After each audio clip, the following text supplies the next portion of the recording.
আমাদের মাগুরায় রাবি ভাই সহ 10 জন যে সমস্ত শহীদ হয়েছেন তাদের পরিবার থেকে আমরা একটা উদ্দেশ্য নিয়ে এসেছি।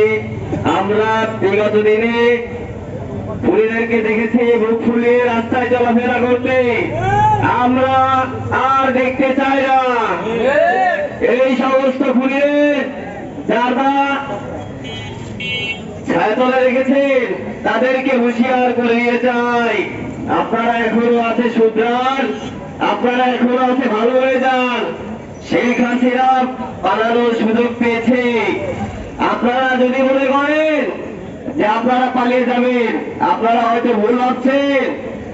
আমি এখানে কোন দলীয় বক্তব্য দিতে আসি নাই, আমি এসেছি যে 4 আগস্টের সেই আহত আলামিন। আমি হয়তো 4 তারিখে গুলি খেয়ে মারা যেতে পারতাম, আল্লাহ তাআলা আমাকে বাঁচিয়ে রেখেছেন। তবে স্বৈরাচার শেখ হাসিনার যে হাল হয়েছে তার থেকে নিকৃষ্ট হাল হবে